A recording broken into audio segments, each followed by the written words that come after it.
हैं कि इसके जरिए एक मौका है ये जानकारी हासिल करने का।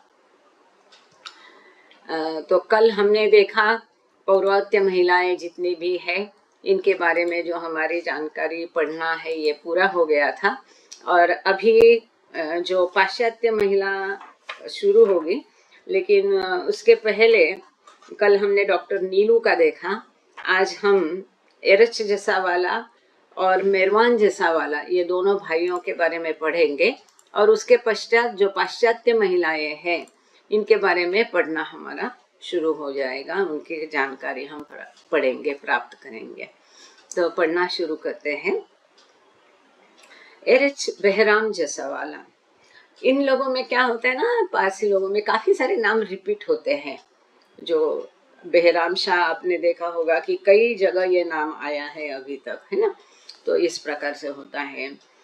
तो Erach Bahram Shah जसावाला was born on October 13, 1916, the first child of Behram Shah Dorab and Gai Sattha Jessawala. He was 8 years old when he first met Baba in December 1925 at Mehrabad, when he fell out of the carriage in which his family was riding and injured his arm. Baba tended the wound. तो 13 अक्टूबर 1916 में बेराम जसवाला का जन्म हुआ। और इनका जन्म कहाँ हुआ ये यहाँ मेंशन नहीं है, क्योंकि इनके पिता जो थे बेराम शाह जसवाला ये कई जगह पर घूमे हैं। इसका जिक्र दूसरी जगह आया जरूर है पर अब मुझे याद नहीं है। तो ये 13 अक्टूबर 1916 का जन्म हुआ। जो पहली बार बाबा से ये मिले वो दिसंबर 1925 साल था। तब एरच की उम्र 8 साल की थी। और वो घटना, सुंदर प्यारी घटना, हम सबको पता है कि वो अपने माता से बहुत प्यार करते थे और उनकी माता भी उनसे प्रेम करती थी। और वो बिल्कुल माँ की पूरी आज्ञाओं का पालन करते थे एरच। इतना ही नहीं तो जो कुछ उनको सीख बचपन में मिली है कि ज़ोरास्ट्रस जो है उनका धर्म के अनुसार कैसा आचरण होना है, कि झूठ नहीं बोलना है, स्मोकिंग नहीं करना है, ढोंग नहीं करना है, दूसरों को लूटना नहीं है, दूसरों की मदद करना है, दारू नहीं पीना, ये सारा व्यवहार आचरण उनका बिल्कुल वैसे ही था। और जब बाबा से मिलने वो अहमदनगर से मेहराबाद गए तो तांगे में जा रहे थे और बाबा को आते देखते ही चलती तांगे में ही उनकी माता ने बोला कि एरच कूद जाओ। और वैसे माँ की आज्ञा तुरंत वो उसी तांगे से कूद गए कि बाबा से मिलने के लिए। लेकिन बाबा रुके नहीं और बाबा तेज चलते थे। रोड क्रॉस करके बाबा लोअर मेहराबाद वो जो मंडली हॉल है उस तरफ चले गए और इन लोगों ने तांगा बिना रुकाए ऐसे ही आगे सारे चले गए उसको छोड़ के। अब ये छोटा 8 साल का बच्चा उसको कितना समझता है। तो रोता बिलकता, उसको खरोच आ गई, उसमें से खून आ रहा था। तो फिर बाबा ने, और किसी का उसकी तरफ ध्यान नहीं था, बाबा ने उसको अपने पास बिठाया और गोदी में ले लिया, उसको बहुत सहलाया, स्वयं अपने हाथ से उसकी जख्म को ठीक कर दिया।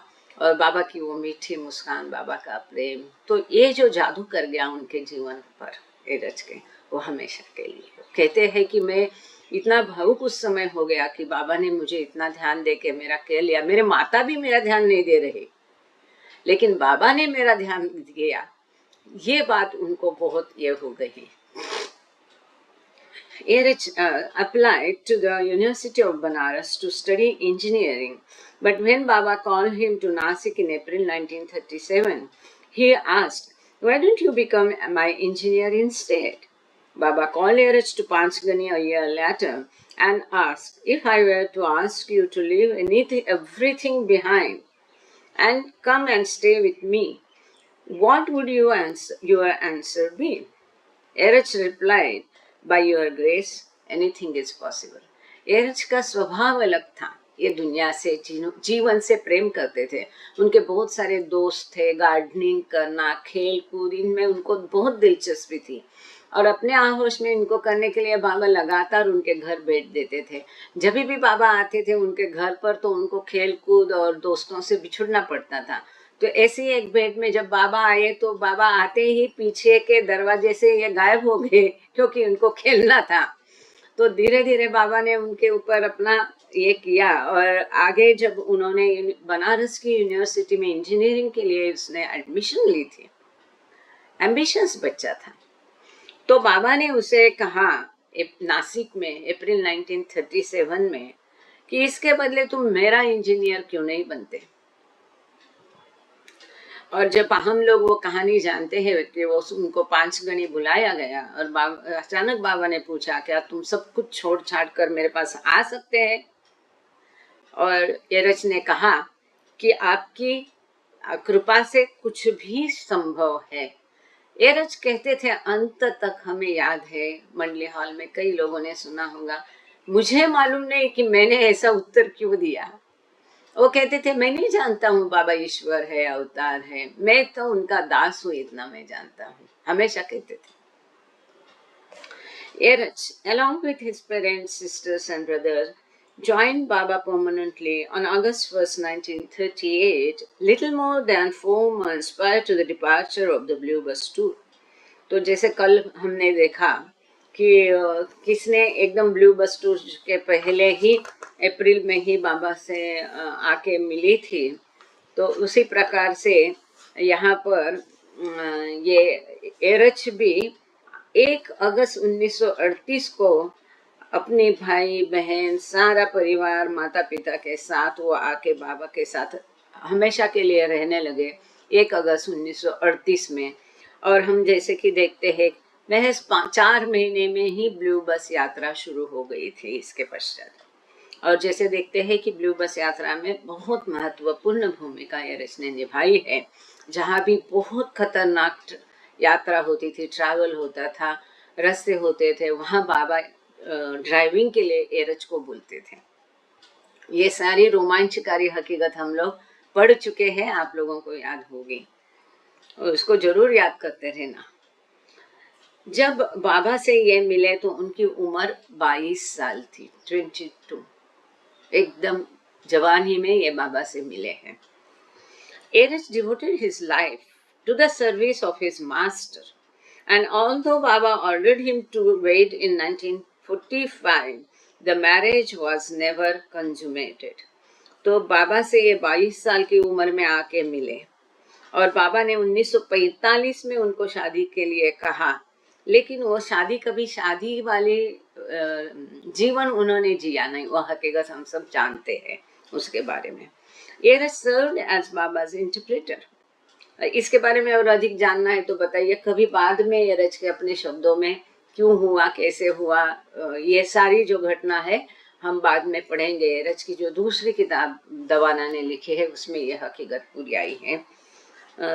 Erich served as Baba's interpreter, reading the alphabet board and later his distinctive gestures. तो बाबा का दुभाषी करके, इंटरप्रेटर करके बाबा के संकेतों को समझाना, एक्सप्लेन करना, बताना, बाबा का अल्फाबेट बोर्ड पढ़ना। ये बाद में तो बाबा ने अल्फाबेट बोर्ड का उपयोग भी छोड़ दिया था, तो बाबा के संकेतों को पढ़ना, ये दुष्कर महत्वपूर्ण कार्य एरच ने निभाया है। जैसे महिलाओं की तरफ से ज्यादातर ये कार्य मनी करती थी, कभी इक्का दुक्का समय में मेहरा ने भी ये कार्य किया है, तो पुरुषों के साइड में ये कार्य एरच करते थे। Erach accompanied Baba wherever he traveled and assumed responsibility for much of his personal care. जहाँ भी बाबा जाते थे, यात्रा करते थे, एरच उनके साथ जाते थे और बाबा की व्यक्तिगत ध्यान रखना ये एरच की जिम्मेदारी थी। एरच ने अपने कंधों पर ली थी कि जैसा बाबा का मुख पोंछना, पसीना आता है, कपड़े ठीक से उनको रखना, आपने कई फिल्मों में देखा है, तो इतना छोटी छोटी चीजों का ध्यान वो रखते थे कि अगर बाबा बैठने के बाद अगर सदरा वो पैर पर आता है तो दर्शन वालों को दिक्कत होगी, तो पहले से बाबा का सदरा ठीक से करना, ये सारी चीजें जो बाबा को माला वगैरह पहना के रेडी करना, कोट पहना देना, ये सारे बाबा की जो जरूरत की चीजें है एरच अपने पॉकेट में हरदम हमेशा उसी पल ईश्वर की आज्ञा का पालन करके जो उसको चाहिए वो कैसे प्रोवाइड किया जा सकता है, इसका उत्तम उदाहरण एरच है। इनके जो टेलर थे अहमदनगर में, बाबू टेलर थे, और बाबू टेलर ने कम सिलाया एरच के कपड़े, बाद में अनिल जो उनका बेटा है इसने ज्यादा सिलाए हैं एरच के कपड़े। तो मैंने अनिल से बात की थी मैं जब अहमदनगर में रहती तब मेरे घर के बाजू में ही वो लोग रहते थे। मेहर बाबा। तो उस समय मैंने अनिल से पूछा, अनिल अभी भी है, अगर कोई इसे मिलना चाहता है और यह सारी कहानियां मालूम करना चाहता है तो अभी उसकी याददाश्त अच्छी है, बात अच्छी करता है, थोड़ी उम्र हुई है, बीमार जरूर रहता है लेकिन बात करता है। जो समाधि का रोड जाता है केड़गांव की तरफ, वहां आगे जाने से राइट साइड में उसका मकान घर अभी उसने शिफ्ट किया, जो पहले ट्रस्ट के पास में था। कोई किसी को दिलचस्पी है उसको मिलने के लिए तो बता दीजिए। बाबा के कपड़े कैसे सिलाए जाते थे, उसके पिताजी सिलाते थे, ये हेमिंग करता था, ये सारी सुंदर कहानियां उसके पास हैं। खैर, तो वो कहता था कि जब हम कभी इतना एक आध दूसरा जब यहाँ वहां रहता है, एरज का खास कपड़ा वो कैसा सिलाता था कि एरज के पास समय नहीं होता था कि शर्ट पहनो फिर पैंट पहनो अलग अलग से। तो एक बार पैर डाले तो पूरा ऊपर तक, जो अखंड कहते हैं, पैर से लेके ऊपर यहाँ तक का एक ही उसका ड्रेस होता था एरज का, कई सालों तक। आपने देखा भी होगा पुराने लोगों ने उस ड्रेस में उनको। और उसमें कई सारे पॉकेट्स होते थे, जेब रहते थे, यहाँ पर सामने, फिर नीचे दो। और पैंट में तो अनगिनत जेब रहते थे। क्या चीजें रखते थे इसमें, कैंची से लेके और सब कुछ, मतलब हैंकरचीफ है, तौलिया, नैपकिन है, सारी सारी चीजें उसमें, इतनी अनगिनत चीजें अपने जेब में इस तरफ उस तरफ सब रखते थे, ताकि जरूरत होने पर कोई भी चीज तुरंत बाबा के पास, बाबा को पहुंचाई जाए। ये मकसद होता था उनकी खोली। आज भी आप रूम देखेंगे मेराजाद में तो इतना असॉर्टेड जगह पर, सिंपल है, बहुत कम है, सारा सामान जो स्टेशनरी वगैरह एक तरीके से उन्होंने अच्छे से रखी है कि तुरंत कैसे, और राइटिंग पैड है कि इमीडिएटली कैसा सब कुछ बाबा के लिए रेडी होना है, एक पल का भी वहाँ ये नहीं होनी चाहिए। और बाबा मौन होते थे तो चौकन्ना रहना पड़ता था, ध्यान 100% बाबा के ऊपर रखना पड़ता था। जब भी बाबा कुछ संकेत करते तो तुरंत उसको समझ करके उसको बोलना होता था। तो बाबा की जो पर्सनल केयर है, तो बाबा कहते हैं कि एरच मेरे माता जैसा है, मेरी सारी केयर एरच लेता है। मेरे एक माता जैसे बच्चे की केयर लेगी वैसा एरच मेरी केयर लेता है। इसके बावजूद बाबा से एक बार पाश्चिमात्य लोगों ने पूछा था कि आपको किसकी कंपनी बहुत अच्छी लगती है, ह्यूमन साइड ऑफ गॉड, उसमें उन्होंने कहा है कि एरच की। बाबा स्वयं किसकी दोस्ती और कंपनी पसंद करेंगे तो एरच के बाबा के शब्द है, क्योंकि वो ताम झाम ये बहुत ये सब नहीं, बहुत बिल्कुल बैलेंस व्यक्ति थे वो। In addition to assisting in Baba's search for us, Erech was one of Baba's companions during the new life, and he was driving the car when Baba's second automobile accident occurred in Satara, India on December 2, 1956. अभी तक जितना भी लोगों के बारे में हमने पढ़ा है, आप एक बात ध्यान अगर गौर करेंगे आप तो आपकी समझ में आएगा, एरच अकेले व्यक्ति है कि बाबा के सभी कार्यों में, सभी महत्वपूर्ण चीजों में वो वहां उपस्थित थे। जैसे मस्त टूर में भी थे, ब्लू बस यात्रा में भी थे, न्यू लाइफ में भी थे। जब बाबा का एक्सीडेंट हुआ सातारा में, तब बाबा की कार एरच ही चला रहे थे। जितने महत्वपूर्ण है उस सब में एरच वहां पर थे। तो ये इस प्रकार से वही बाबा की कार चला रहे थे। उस किस्सा आप सबको याद है, जब सातारा एक्सीडेंट हुआ 2 दिसंबर 1956 को। Following Baba's dropping of the body, Eraj became one of the most deep beloved of the main mandali, sharing his memories and wisdom with pilgrims for 42 years. जब तक बाबा थे ये अपने बाबा के साथ, मतलब ये सारा बिजी रहते थे। जैसे बाबा ने शरीर छोड़ा तो आदि काका जाने के पश्चात, यहाँ पर दिया नहीं कुछ, ऐसे ही आ गई ध्यान में, तो मनी माई ने जब कार्यभार संभाला चेयरमैन करके ट्रस्ट का, तब मनी को रोज ऑफिस लेके जाना और लेके आना और मनी का ध्यान रखना, ये एरच की जिम्मेदारी थी। और एरच को ये जिम्मेदारी बाबा ने सौंपी थी कि मेरी मृत्यु के पश्चात तुम मेरी बहन मनी का ख्याल रखना करके। ये यहाँ किताब में मौजूद नहीं है, दूसरी जगह है इसका जिक्र। और ये वचन उन्होंने आखिरी तक निभाया कि उसको तौर तरीके सिखाने। मनी बहुत शुद्ध उसका हृदय था और सहज उसका बर्ताव था। तो यू लोनी गर्ल, मतलब लोनी में वो ज्यादा पली बड़ी है, तो जो देहात के तौर तरीके ज्यादा ये आराम से बैठना, कैसा भी बात करना, इस टाइप के जो एकदम मॉडेस्ट और आधुनिक तौर तरीके ये ज्यादा नहीं जानती। तो ये सब चीजों की छोटी मोटी बातों में उनको बताना, समझाना, सिखाना, ये सब उस समय एरच ने किया। तो बाबा के शरीर छोड़ने के पश्चात मैं पुरुष मंडली में ये सब के चहीते प्रिय हो गए और बाबा की, क्योंकि हर काम में सतत बाबा के साथ होते, तो जितना खजाना उनके पास बाबा की कहानी का है और किसी के पास होने की संभावना नहीं थी।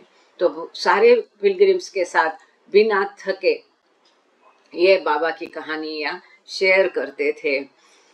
32 साल तक उन्होंने ये किया। Erich penned 3 books. That's how it was. Stories of Life with Meher Baba. Determined to be his. And is that so? यहाँ और एक किताब का नाम ये लोग भूल गए, It So Happened. So It So Happened शायद, अच्छा, बिल्ली पीच की लिखी हुई किताब है। तो एरिच ने कौन सी किताबें लिखी इसके बारे में यहाँ जानकारी दी है। हमेशा की तरह आज मैंने पहले से पढ़ के रखा था, तो किताबें भी मैं साथ में लेके बैठी आपको दिखाने के लिए। हालांकि आप सब इस सभी किताबों के बारे में परिचित हो गए। उनकी सुंदर किताब है इज दैट सो, मतलब इनको बात बात में बोलने की आदत थी कि it so happen, is that so, that's how it was. ये सकुन तकिया थे उनके, तो उनकी किताबों को भी नाम यही दिए गए हैं। तो ये बिल्ली पेज की किताब है इट सो हैपन।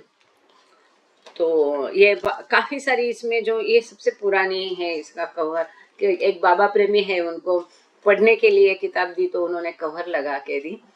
खैर, तो ये आपके पास होगी। इसमें कई सारी कहानियां हैं जो बाबा ने स्वयं शुरू के दिनों में बताते थे। ये एरच के द्वारा लिखी गई पहली सुंदर किताब है इज दैट सो, ऐसा था क्या। छोटी छोटी हकीकतें इसमें, सुंदर प्यारी सी किताब है। इसके बाद में लेटेस्ट उनकी यह किताब थी, इसके इज दैट सो के पश्चात ये I that's how it was, वो ऐसा ही था। और इसको है stories of life with Meher Baba के साथ के कहानियां। तो अभी इसको हिंदी में भी भाषांतरित किया है डॉक्टर कुल श्रेष्ठ जी ने। कई भागों में शायद उन्होंने किस हिस्सों में इसको भाषांतरित किया। बहुत सुंदर है, मतलब केवल कहानी करके नहीं, तो इसमें से बहुत अच्छी सीख मिलती है। और एक किताब है जो मेरे पास नहीं है मेरे संग्रह में, महज 103 पेजेस की है, जो मंडली हॉल में वो बताते थे कहानियाँ, जो उसको रिकॉर्ड किया है वो स्टीव क्लीन करके उन्होंने वो रिकॉर्डिंग के ऊपर से किताब लिखी है। उसका नाम है डिटरमाइंड टू बी हिज। अब वो आउट ऑफ प्रिंट है, वो अभी अवेलेबल नहीं, अगर किसी के पास मिल जाती है तो अच्छी बात है। His life story will be told in forthcoming biography written by Davana Brown, who served as Eric's assistant for many years. बहुत बाद के समय में ये दवाना ब्राउन आई, किसी के साथ एडजस्ट नहीं कर पाई वहाँ मंडली के साथ, तो आखिरकार उसको एरच के गले में मार दिया, मतलब एरच के पास उसको भेज दिया, जो कि किसी को भी एडजस्ट कर सकता है। यहाँ तक कि मेहरा भी एडजस्ट नहीं कर पाई दवाना के साथ, ये हकीकत है। तो उनको दिया था एरच के इसमें ट्रेनिंग में, एरच के अंदर। तो उसने अभी एक किताब निकाली है, be fitting his slave I think, be fitting his slave ऐसा नाम है किताब का, बी फिटिंग हिज स्लेव। और अच्छी किताब है, कई सारी कहानियां उसमें से जो है ये दैट्स हाउ इट वाज में आई है, इज दैट सो में है। कुछ हिस्सा जो है उसका अनसीन या अनहर्ड, नहीं सुना, ऐसा कुछ होगा भी उसमें। और ये किताब प्रकाशित हुई है पिछले साल। Baba once told his brother Adi, Eruch is my Peter, Peter renounced Jesus but Eruch will not renounce me. तो एक बार अपने भाई आदि को, जिसको आदि जूनियर कहते हैं, तो इनसे बाबा ने कहा कि जीसस के समय में जैसा पीटर था ऐसा एरच मेरा है। लेकिन पीटर ने डिच किया, मतलब जब उसको शूली चढ़ाने के लिए लेके गए जीसस को, तो उसके पहले पीटर से पूछा गया, तो पीटर ने 3 बार मना किया कि नहीं मैं उसको मतलब जो उसको मुख्य शिष्य के रूप में पीटर को माना जाता है ख्रिस्त के, और क्रूसिफिकेशन के पहले उसने जीसस को डिनाई किया, नकारा 3 बार। तो बाबा कहते हैं जीसस ने नकारा लेकिन एरज कभी मुझे छोड़ के नहीं जाएगा, ये भी बाबा ने कहा। एरज was eventually diagnosed with myasthenia gravis, but he continued to share his stories in Manly Hall even as his body failed. बाद के समय की बात आप लोगों को भी याद होगा, बहुत तबीयत उनकी खराब रहती थी, आंखें तो कब की गई थी। हमने स्वयं उनको कितने बार आग्रह किया था आप बॉम्बे आके आप क्या कब, मैंने उनको लेटर लिखा था, मागे गाणे सुरू आहे कुठे माझ्याकडे, देशपांडे भाऊ कुठे गाणे सुरू आहे। एनिवे मला काही कळलं नाही बरं। तर एरज काका को मैंने लेटर लिखा था कि आपके आँख का ऑपरेशन कराएंगे, हम बम्बई में है, अच्छे अच्छे डॉक्टर है, यहाँ आप आइए। उन्होंने क्या उत्तर दिया आप कल्पना कर सकते हैं? बोले जिन आंखों ने प्रत्यक्ष बाबा को देखा अब उन आंखों को कुछ भी देखने की तमन्ना नहीं है, सीधा उत्तर दिया। मतलब ये है कि उनके बाद में भी तबीयत, ये यहाँ जो बीमारी यहाँ दी है माइस्थेनिया ग्रेविस, ये न्यूरोलॉजिकल और मस्कुलर प्रॉब्लम होता है, मसल्स और नर्व्स इनके ऊपर इनका ये बीमारी होती है, इसके कोई दवा नहीं होती है, इसका कोई रीजन नहीं होता है। और उनके परिवार में मनु को भी मस्कुलर का प्रॉब्लम था, ये मसल्स का रिलेटेड, ये बाद में उनको हुआ, लेकिन फिर भी उन्होंने मंडली हॉल जा करके लोगों को कहानियां बताना बंद नहीं किया अपनी खराब तबीयत के बावजूद। Eruch Biram Shah Jessawala died at Meherazad on August 31, 2001।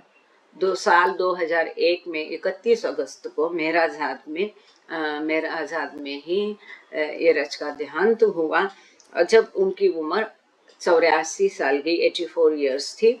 इनको दफनाया गया, ध्यान दीजिए, जो उस दिन हमने बात की थी कि जो संत वगैरह होते उनको दफनाया जाता है, तो एरच को लाया नहीं गया, दफनाया गया। और जो लोअर मेहराबाद आज आप देखते हैं कि एमपीसी के सामने पुरुषों की सेमेट्री है, वहां पर एरच को दफनाया गया। ठीक, आगे एरच का छोटा भाई Merwan जसवाला। Merwan Beram Shah Jasawala was born on November 22, 1930, the fourth child and second son of Beram Shah Dorab and Gai Sattha Jasawala. तो 22 नवंबर 1930 में मेरवान का जन्म हुआ था। बेराम शाह दोराब और गाई माई का ये बेटा था, चौथा अपत्य, और दूसरा बेटा था, बड़ा बेटा एरज था। He met Baba many times as a child at his family's home in Nagpur, but his first occasion for contact came when he was still in the womb, when Baba visited the family in August 1930. 1930 के अगस्त महीने में अभी माता के पेट में ही था, तब बाबा उनके घर पर गए थे, तब उसका बाबा का दर्शन हुआ। माँ की गोद में ही, वो पेट में ही थे, जैसा मेरे पिताजी मुझे हमेशा कहते हैं। एनीवे, और जब ये बाबा कई बार बाबा इनके परिवार में जाते थे नागपुर में, और ये पहला ओकेजन था अगस्त 1930 में, जब माता की गोद में ये थे, तभी इनका बाबा का पहला दर्शन हुआ। Merwan joined Baba with his family on August 1, 1938 at the age of 7। तो 1 अगस्त 1938 को जैसे हम देखते हैं कि एरच के साथ उसके भाई बहन माता सब बाबा से जुड़े, तो उस समय में ये मेरवान की उम्र केवल 7 साल की थी। He became a passenger on the Blue Bus in December, traveling with his mother and sisters when he was not enrolled in school. अभी उसका स्कूल में दाखिला नहीं किया गया था, और पहली जो ब्लू बस यात्रा थी तब उसमें मेरवान सम्मिलित था अपनी माता और बहनों के साथ। और इसके लिए बाबा ने एक्सेप्शन किया, मेरवान के लिए बाबा ने अपना नियम तोड़ दिया, जो था कि महिलाओं के ने किसी को पुरुष को देखना नहीं, आवाज सुननी नहीं, कोई उनके पास नहीं जा सकता। लेकिन मेरवान जसावाला को महिलाओं का जो क्वार्टर था उसी में हमेशा रखा गया। और वो कहता है कि मैं बड़ा होने के बाद भी उसमें कोई परिवर्तन बाबा ने स्वयं किया नहीं, कि अब तुम बड़े हो गए तो महिलाओं के साथ नहीं रहो, नहीं। तो थोड़ा सा यंग होने के बाद वो कहता है कि मैं खुद ही बाबा से कहकर पुरुषों के क्वार्टर में रहने के लिए चला गया। लेकिन बाबा ने, मतलब क्या प्योर हार्ट होगा, क्या मतलब कितना शुद्ध आत्मा होगी वो, इसके हम अनुमान लगा सकते हैं। तो यही जो किताब हमने पढ़ी, इसमें से कई सारी कहानियां जो हमें वो बेराम के मेरवान के कारण पता चली, क्योंकि वो इन सभी टूरों में, यात्रों, चारों बोलो बस टूर में वो थे। और वो जब किताब लिखी गई, गठन हो गया किताब का, तब वो जीवित थे और अच्छी याददाश्त भी उनकी थी। तो इसके कारण कई सारी कहानियां इस किताब की हम पढ़ पा रहे हैं। ये आएगा शायद इसमें आगे। After the end of the tours, he went to live at Bindra House with his family. Meherwan pursued a career in insurance and later at White Cloud Paper Mills, but he moved to Mehrazad with his mother and sister in 1990 at the age of 60, where he resided for the remaining 26 years of his life. तो इन्होंने बाद में schooling किया, college किया, जहाँ जहाँ बाबा जाते थे भिन्न भिन्न जगह पर उनका स्कूलिंग हो गया। कभी बेंगलोर में, कभी नागपुर में, कभी हैदराबाद में। जैसे जैसे बाबा बोलते थे कि जाओ अभी इसका यहाँ पर स्कूल में दाखिला करके आओ, ये लोग दाखिला करते थे, वहाँ वो पढ़ता था। जैसे उसकी छुट्टियाँ होती थी, बाबा उसको बुला लेते थे। हर छुट्टी में, हर 25 फरवरी में वो उसको बाबा मेहराजाद में बुलाते थे। कई सारी सुंदर कहानियाँ इनकी है। बी विथ बाबा, ये जो अपना व्हाट्सएप ग्रुप है, अगर किसी ने ज्वाइन किया नहीं अभी तक भी तो वो ज्वाइन कर सकते हैं, पूछ लीजिए, लिंक भेजी जाएगी। तो ये ग्रुप में जो लोग हैं और जिन्होंने नहीं सुनी है, तो 46 वीडियोस है, कितना 46 वीडियोस है मेरवान जैसा वाला का, जो रिकॉर्डिंग किया है वार्ता, ये सब, ये ब्यौरा बस टूर का, बाकी हकीकतों का, बहुत सुंदर है। ये छोटी छोटी डिटेल्स उन्होंने याद कर करके बताई है। वार्ड पार्क्स ने ये सारा इंटरव्यू उनके लिए है और उसको यूट्यूब में उन्होंने, जो लाइब्रेरी है, ऑनलाइन लाइब्रेरी आर्काइव ट्रस्ट की, उनके द्वारा ये यूट्यूब में प्रकाशित है। तो हमने ये सारी की सारी 46 videos B with Baba group में डाली है। श्वेतांबरी ने काफ़ी मदद की उस समय मेरी। तो उसको अभी अगर नहीं देखी तो भी आप जाके अगर उसको उड़ाया नहीं, डिलीट नहीं करना, कुछ नहीं, वो जगह लेता है। आप ग्रुप में जाएंगे, ऊपर वो मीडिया रहता है, मीडिया में जाएंगे तो लिंक्स में आपको सारी लिंक मिल जाएगी एकत्र एक जगह, वरना ढूंढना मुश्किल है यूट्यूब में। या आप श्वेतांबरी से भी पूछ सकते हैं या मुझे भी आप मैसेज डाल सकते हैं अगर किसी ने। तो बहुत सुंदर है वहाँ पर, आप जरूर इसकी सारी वीडियोस देखना जरूर। तो इन्होंने बाद में इंश्योरेंस कंपनी में ये कार्यरत थे, लेकिन जब भी बाबा का सहवास होता था, कुछ काम होता था, बाबा बुलाते थे, तो 2-2, ढाई महल रेणु का है ना, सुन लीजिए आप भी, बहुत छुट्टी लेके काम करते हैं वॉलेंटियर का। महल रेणु का अगर है तो वो अपना वीडियो चालू करे प्लीज, आपके लिए खास ये बता रहे हैं। तो ये जो मेहरबान जैसा वाला थे, ये इंश्योरेंस कंपनी में कार्यरत थे और उनको पूछा गया, पाश्चात्यों ने पूछा, इतनी तुम छुट्टी लेके कभी देखो बाबा के हर प्रोग्राम में, तुम ये कैसा मैनेज करते? तो उन्होंने मजाक से बात उड़ा दी कि शायद मेरी कंपनी को ज़्यादा मेरी ज़रूरत नहीं थी, ऐसा कोई काम नहीं था कि मेरे बिना वो अड़ा है। तो उन्होंने स्वयं कहा है कि बाबा की ये कृपा थी कि कितना बार बाबा समय समय पर उनको बुला लेते थे, जहाँ पे कुछ कार्यक्रम है या बाबा मेहराजाद आए, बाबा मेहराबाद गए, गुरु प्रसाद आए, तो उनको बुला लेते थे और वो छुट्टी डाल के 2-2, ढाई महीना उसके सारे जो इंतजाम है, यहाँ तक जो गुरु प्रसाद बंगला बाबा के लिए उपलब्ध कराने में सबसे अहम भूमिका मेहरबान जसवाला की है। तो इस प्रकार से काम तो वो करते थे, बाबा की आज्ञा से नौकरी करते थे, घर में पगार लाके देते थे, उसी पैसे में घर भी चलता था और बाबा जितने लोगों को इस परिवार के साथ भेजते थे, जैसे कल हमने देखा कि वालू पवार को बाबा ने बोला जाके बिंद्रा हाउस में रहो, किसी खुर्शीद को बोला जाके बिंद्रा हाउस में रहो, पप्पा जैसा वाला इनको वो बोलते थे कि इनकी केयर लेना। तो ये सारा पैसा उसी काम में आता था और बाबा के काम में आता था। अपने लिए और कुछ धन दौलत कमा के उन्होंने रखी नहीं है, नौकरी की, लेकिन पैसा भी बाबा, जैसा कि रांगोले काका हमारे नगर सेंटर के एसटी में थे, नौकरी में थे, लेकिन सारा अपना पगार वो ट्रस्ट में जमा कर देते थे। तो ऐसे भी लोग हैं। इस हिसाब से हम कहाँ है, कहीं भी नहीं है। एनीवे, तो इसके पश्चात उन्होंने व्हाइट क्लाउड पेपर मिल्स में भी काम किया और इनका स्वभाव अलग ऐसा था, संत जैसा ये इनका स्वभाव था, तो शायद कोई दिक्कत नहीं होगी। बट ही मूव टू, जब रिटायर हो गए तब सारी बहनें और अपने और उनका घर जो है बिंद्रा हाउस वो गिराया गया, तो जब ये बेचा गया तो अब जब उनके पास घर नहीं रहा, जो बाबा ने ही उनको दिलाया था 1990 में, तो उनकी उम्र 60 साल की थी। कैसा बाबा का सब गतिविधियां देखो कैसी होती है। जब तक वो कार्यरत थे वो घर रहा, जैसे वो रिटायर हो गए वो घर गया और ये सारे अपनी माता और बहनों के साथ मेहराजाद में आके रहने लगे। बाकी सारे 26 साल उन्होंने वहीं पर व्यतीत किया।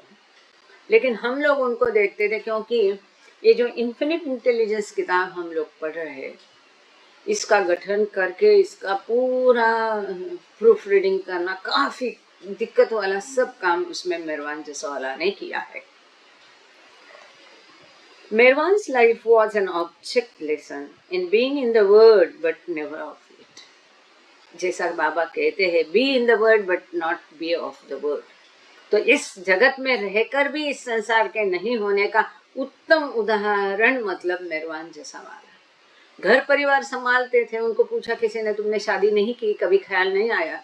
तो बोलते क्या मेरा परिवार ही तो है। देखो कैसा उत्तर दिया।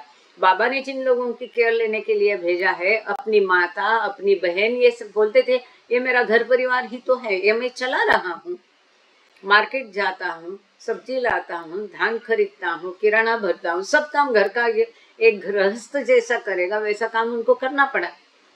क्योंकि जब भी बाबा गुरु प्रसाद रहने आते थे तो सभी मंडली का खाना बिंद्रा हाउस में मेहरवान जसावाला या यरज के घर में खाना बनता था, वहां से वो खाना जाता था।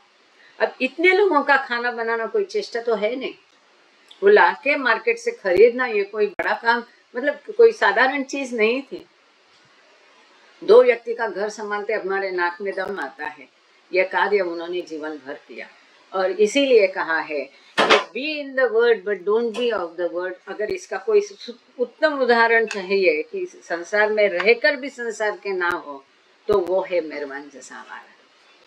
कभी नहीं, बिल्कुल कमल का पत्ता जैसा उनका व्यवहार था। इतनी मासूमियत, इतनी सुचिरता, इतना शुद्धता। आप मिले होगे, आपको याद होगा। मेरे पिताजी से मिलके बहुत खुश होते थे और वो भी दोनों एक दूसरे को मिलके ऐसे खुश होते थे कि जैसे उनको स्वर्ग मिल गया है। Merwan's life was, अच्छा, someone once inquired of him, in all your years with Baba, is there an experience that stands out as especially significant? किसी ने एक बार उनसे लोग है ना कुछ भी पूछने के लिए पूछते हैं, दिमाग चलते रहते हैं। तो किसी ने उनसे पूछा कि आपने इतना जीवन काल अपना बाबा के साथ व्यतीत किया, अपने बचपन, जन्म से क्या, जन्म के भी पहले से, तो क्या आपको ऐसा कोई अनुभव, घटना याद है कि जो एकदम असाधारण है, सबसे महत्वपूर्ण, अलग है? देखो कैसा सवाल है ना। ईश्वर के साथ हर पल महत्वपूर्ण है। कोई घटना छोटी बड़ी नहीं होती है, हर घटना एक एक पल उतना ही महत्वपूर्ण है। अगर किसी को लगता है कि मैंने बाबा के चरण छुए, बाबा ने मुझे देखा नहीं, ऐसा नहीं है, या बाबा ने मुझसे बात नहीं की, या हाथ नहीं मिलाया, ऐसा नहीं है। वो सबके लिए उतना ही है, महत्वपूर्ण है, हर पल महत्वपूर्ण है। कोई कम नीचे ऊपर नीचे हम कर ही नहीं सकते। तो मेहरवान ने सुंदर उत्तर दिया। मेहरवान कहते हैं, मेहरवान रिप्लाइड थॉटफुली, वो कहते हैं, I just would never think like that. क्या कहा उन्होंने? इस प्रकार से मैंने कभी विचार नहीं किया। I am remembering Baba now in this moment. I don't think of the past. वो कहते हैं कि इस पल में भी मैं बाबा को अभी भी याद कर रहा हूँ। तो मैं भूतकाल का कभी सोचता नहीं है, विचार नहीं करता है। That is what Baba has taught us, to live in the present. तो वो स्वयं कहते मैंने ऐसा कभी विचार नहीं किया, और मैं अभी जो हो गया उसका मैं कभी सोचता नहीं हूँ। देखो इतने साल उन्होंने बाबा की संगत में इतना बिताया, उसके बावजूद वो कहते हैं कि मैं भूतकाल के बारे में सोचता नहीं हूँ, अभी भी मैं बाबा के ही बारे में सोचता हूँ, अभी भी मैं बाबा के साथ ही हूँ। When someone asked Baba what a saint looked like, he drew their attention to Merwan. तो किसी ने बाबा से कहा कि संतों के लक्षण क्या होते हैं। ये घटना तब हुई जब गुरु प्रसाद में सब बैठे थे, और गुरु प्रसाद में मेहरबान अकेला अपने लास्ट कोने में शांति से बैठा था, बैठे रहता था और बाबा को देखता रहता था। जब बाबा कुछ कहते थे तो उस बात को वो करता था, ध्यान पूरा बाबा पर होता था, और लास्ट में आखिर में बैठ जाता था। जो उनके असली होते हैं ना, वो हमेशा आखिरी में ही ऐसे बैठा करते हैं।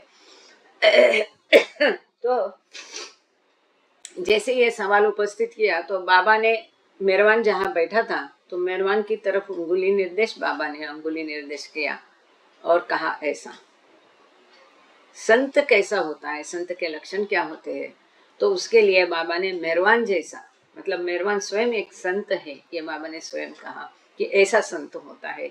Be in the world but don't be of the world, live in the present. Merwan was the last of Baba's closest circle, as well as the last living passenger to retain vivid memories of the Blue Bus tours. तो बाबा की नजदीक का अंतर्गत मंडल का मेहरबान आखिरी सदस्य था। उसी प्रकार से जो ब्लू बस टूर है, इसकी जो यादें हैं वो बताने वाला भी ये आखिरी मेंबर था। As the other Mandali died, it fell to him to meet with pilgrims in Mandali Hall and share his own stories. जैसे बाकी मंडली जन एक की मृत्यु होते गए, तो ये सब जो मंडली हॉल में बैठ करके पिलग्रिम्स को एंटरटेन करने की जिम्मेदारी मेहरबान जैसा वाला पर आ गई।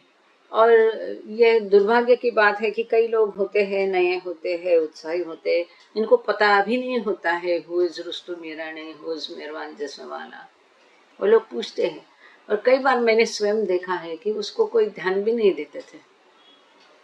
जिनको नहीं पता था कि ये कौन है क्या है, ऐसे ही वहां से चले जाते थे सुनने के तो बात, और जबकि उनसे कितनी सारी बातें सुन सकते थे। खैर, तो ये एकदम सादगी भरा उनका जीवन था, एकदम सादगी। तो वो मंडली हॉल में बैठ करके जो लोग परिचित थे वो उनसे सुनते थे बैठ करके। और वो भी ऐसे है कि कोई आगे आया और पूछते थे तुम बताओगे, तो जो बोलेगा उसका यहाँ कहने लायक है नहीं, उसको बोलने देते थे, ये शांत रहते थे तो दूसरे लोग को बोलने देते थे। तो ये अपनी कहानियां वहाँ मंडली हॉल में बताते हैं, खास करके एरिच के जाने के बाद में। Ever modest and soft spoken, Merwan projected an aura of sweetness and innocence that belied the deep wisdom he had accumulated during his life with Baba. जाहिर एकदम सादगी, इतना सिंपल, इतना सुचिरभूत और इतना इनोसेंट, इतनी मासूमियत थी उनमें और इतनी सादगी थी, आप यकीन नहीं, भीड़ में कोई उनको ध्यान भी नहीं जाएगा किसी का उसकी तरफ, एकदम मॉडेस्ट इतना, और एकदम स्वीटनेस, मीठापन और पोलाइटनेस और मासूमियत ऐसे उनकी थी। वास्तव में इसके पीछे वो ऐसा नहीं कि वो समझ में कुछ, बहुत होशियार थे। और जाहिर है 7 साल की उम्र से जो व्यक्ति बाबा के स्वयं अवतार के संपर्क में इतने साल जिसने अपने जीवन के गुजारे, भारत भर उत्तर से दक्षिण, पूरब से पश्चिम, पूरी यात्रा बाबा के साथ करके कई प्रदेश, कई लोगों से मिले, कई अनुभवों से गुजरे, कई दिन देखे, जिन्होंने परिवार को पाला पोसा, सारा कुछ जिम्मेदारी जिसने दी, यह सबसे उनको कुछ ज्ञान की जो भी होशियारी है, ज्ञान है, विजडम जिसको कहते हैं हम लोग, विजडम के लिए होशियारी या क्या सही शब्द होगा हिंदी में कोई लिख दीजिएगा प्लीज। तो ये विजडम जितना भी था वो कभी उन्होंने दिखाया नहीं, इसका प्रदर्शन नहीं किया, अपने पेट में बेली में संभाल के रखे, अंदरूनी रखा, ऊपर से मासूमियत, ये सारा विजडम अंदर ही अंदर रखा, इसको कभी प्रदर्शन उसने नहीं किया। Merwan recorded the story of his family's connection to Meher Baba in a memoir entitled my life with Meher Baba the avatar of age. तो मेहर बाबा के साथ अपना जो जीवन और अपना फैमिली का जो भी जीवन था, इसके बारे में जितनी भी उनके यादें हैं, कल भी हमने देखा। तो इस किताब में, सॉरी ये यहाँ चिट्ठी निकालना बाकी है। तो इस किताब में उन्होंने ये सुंदर चित्र है बाबा और मेहरबान का बचपन का, बहुत प्रेम करते थे बाबा उनको। और ये छोटेपन का जो है, माता से अधिक प्रेम इनको बाबा से मिला। बाबा स्वयं कहते हैं, तुम खुद स्वयं से नहीं प्रेम कर सकते, इतना प्रेम मैं तुमसे करता हूँ। तो इस किताब में उन्होंने अपनी सारी हकीकत लिखी है, बहुत सुंदर किताब है, जरूर पढ़ लीजिएगा। अगर नहीं खरीद सकते, अवेलेबल है अभी, आउट ऑफ प्रिंट भी नहीं, ज़्यादा महंगी नहीं, 2000 की मैस होगी। 2000 मैंने 2000 की ली है, तो इतना ही होगा, ज़्यादा तो होगा नहीं। और देख लीजिए, कई बार जो अमेज़ॉन वाले हैं या अगर शेरियार पब्लिकेशन अगर है, तो ये लोग डिस्काउंट भी देते हैं। मैंने नई बात सुनी है पाश्चात्य लोगों से, क्योंकि वहाँ भी हम पढ़ते हैं ना, तो उनके पास जो भी किताब नहीं है, तुरंत 5-6 लोग एकत्र आके इकट्ठे खरीदते हैं, तो उनको डिस्काउंट मिल जाता है। तो आप लोगों को अगर ये किताब खरीदनी या कोई भी खरीदनी है, तो 5-6 लोग एकत्र आ जाओ और एकत्र वो अपना ऑर्डर प्लेस करो, तो शायद कुछ डिस्काउंट हो जाए। एनीवे, ऐसे कुछ किताबें होना चाहिए घर में, कभी भी मन आया पढ़ लिया, है ना। Like Yerach, Merwan also suffered from Misthenia gravis, but he continued to meet with pilgrims until early July 2016, when he fell and sustained hip and shoulder fractures. तो अपना बड़ा भाई एरेच जैसे, थोड़ा मैं बीच में गरम, अपने बड़े भाई जैसे उनको भी ये न्यूरोलॉजिकल मस्कुलर का प्रॉब्लम था, मसल्स का प्रॉब्लम रहता है, वो न्यूरोलॉजिकल भी रहता है। तो इनको भी ये प्रॉब्लम था, लेकिन फिर भी अंत तक वो पिलग्रिम्स को मिलते रहे। आपने देखा हुआ, पूरे ऐसे झुक गए थे बाद में, ना पूरा एकदम ही ऐसा हो गया था उनका। यदि आपको बात के उनके मेहरबान याद है तो शायद सुरेखा ताई को पता हो गया। और बाद में जुलाई 2016 में वो गिर गए और फिर उनको हिप फ्रैक्चर हो गया, शोल्डर फ्रैक्चर हो गया, तब किसी को उनको मिलने नहीं देते थे। मेहरबान बेराम Shah जसवाला died of respiratory failure at the age of 85 on July 15, 2016 in Pune। तो पूना में 15 जुलाई 2016 को उम्र की 85 साल में, 85 ईयर्स में इनका देहांत हो गया। रेस्पिरेटरी फेल्यूर, सांस लेने का जो फेल्यूर है, और ये मेनली होता है मसल्स के कारण, क्योंकि अगर मसल्स बराबर काम नहीं करती है तो वो जो लंग्स है, इनका पंपिंग ठीक से नहीं होता है। तो बढ़ती उम्र के साथ ये बढ़ के, और ऑलरेडी उनको प्रॉब्लम था, तो जैसा जुलाई महीना बारिश का महीना भी होता है, तो अब कुछ उसका इलाज नहीं होता है। अगर मसल्स तंदुरुस्त नहीं है तो लंग्स काम बराबर नहीं करती है, तो इससे उसका फेल होने से, रेस्पिरेटरी फेल होने से उनकी मृत्यु हो गई पूना में। His body was cremated at lower Meherabad and his ashes were scattered on Meherabad hill. तो लोअर मेहराबाद में उनके पार्थिव को अग्नि दिया गया और अपर मेहराबाद में इनकी रक्षा फैलाई गई। उनका कोई वहाँ पर ये नहीं है, क्या कहते हैं, समाधि नहीं। द वेस्टर्नर्स, तो यहाँ पौर्वात्य लोगों की बात, जो ब्लू बस यात्रा में सम्मिलित थे, उनकी अभी पौर्वात्य मुख्य मंडली की बात हो गई है, ये बाबा के मंडली जन थे। अब पाश्चात्य लोगों की बात हो रही है। कई लोग पूछते हैं ये फलाना बाबा का मंडली था कि नहीं, तो इसमें देख लीजिए, इसमें नाम है कि नहीं है, इससे आप तय करिए खुद ही।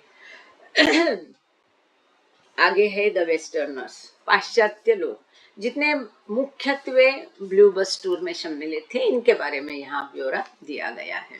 कभी कभार बाबा मेंशन करते थे कि ये मेरा मंडली है या नहीं है, बाकी ज्यादातर मंडली की सूची बाबा ने दी नहीं है, केवल अनुमान लोग लगाते हैं।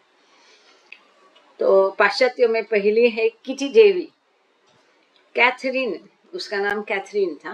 Catherine into bracket Kitty Laura Davy was born in London, England on August 28, 1891.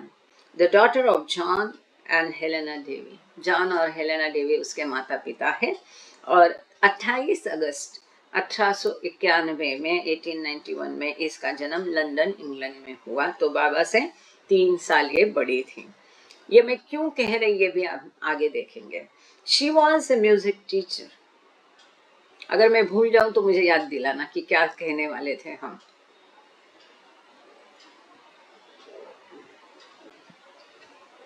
मतलब आप में से 2 दिन में अभी कईयों के मन में आया होगा ये कंपेयर क्यों करती है कि बाबा से कौन छोटा बड़ा था या कितना साल से। इसका मैं रीजन बाद में बताती हूँ। She was a music teacher and spiritual Sikar who heard about Meher Baba in March 1931 from her brother Herbert। तो ये एक संगीत की शिक्षिका थी और साथ ही में आध्यात्मिक साधक भी थी। How is that some of the मंडली members were buried and देखते हैं बाद में। ये एक सवाल आया है। तो ये सब बाबा ने आज्ञा दे के रखी थी। इसकी चर्चा पहले भी हमने इसका मेंशन किया था कि बाबा का जो ट्रस्ट डीड है, जब बाबा शरीर में थे तभी बाबा ने बता के रखा था कि किसको कहाँ दफनाना है, किसकी समाधि कहाँ बनानी है, कौन सा कहाँ का कौन सा स्थान किसका, ये तक बाबा ने मेंशन करके रखा है। ये ट्रस्ट डीड में रखा था।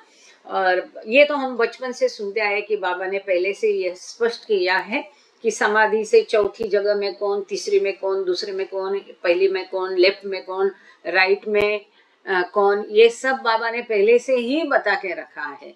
ये कोई अपना डिसीजन मन से नहीं ले सकता इस बारे में। जो बाबा के निर्देश है उन्हीं निर्देशों से मंडली चले। मैंने पिछले बार ये भी कहा था कि मानो अभी मनी है और मंसारी है। अब मंसारी की मृत्यु पहले हो गई और बीच में खाली जगह है तो तुरंत मनी के नहीं। हमने ये स्वयं देखा है, आप लोगों ने भी देखा होगा कि चौथा अगर जगह है या 5वीं जगह है तो 5वीं जगह पे ही उसको किया जाएगा। बीच की खाली जगह खाली रहेगी। जो जैसा आएगा, जैसे जिसकी मृत्यु होगी वैसे वैसे उसको वहां पर समाधि बनेगी। यहाँ तक हमने ये देखा है। जो पुराने लोग हैं बाबा के संपर्क में आए हैं उन्होंने इसका जिक्र, इसका ध्यान उन्होंने दिया होगा।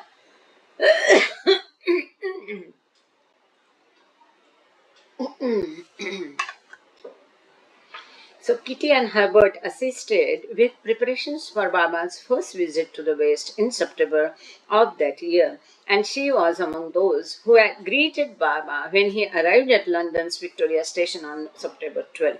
तो हर्बर्ट डेवी जो है ये किटी डेवी का बड़ा भाई है और इसके कारण किटी बाबा के संपर्क में आए। लेकिन देखो विडंबना कैसी है कि आगे चल के हर्बर्ट ने बाबा को छोड़ दिया, जबकि पाश्चात्य देशों में बाबा को लाने वाला हर्बर्ट था। मतलब भौतिक अर्थ से जब हम देखते हैं, और वहां पर काफी सारे लोगों को उसने बाबा के कांटेक्ट में लाया, बाबा का कार्य किया। हर्बर्ट के कारण किटी भी बाबा के संपर्क में आई, जो बाबा की पहली विदेश यात्रा में काफी तैयारियां करनी थी इन दोनों भाइयों बहनों ने की।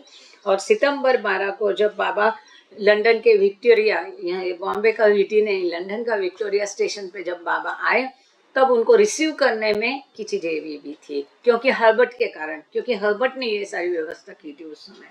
बाबा and his party stayed at 32 Russell road, the home of Kitty's parents. तो उस समय कहाँ बाबा को रखने का उन्होंने कई सारे सजेशंस दिए। तो बाबा ने पूछा हाउ अबाउट योर पेरेंट्स, तो उन्होंने बोला कि मैं उनको पूछती हूँ, ये घटना है। और फिर वहां पर ये जो 32 रसेल रोड है, किटी देवी के पेरेंट्स वहां रहते थे, 2-3 मंजिला का वहां पर है, वहां पर बाबा रुके हैं, 2-3 बार रुके।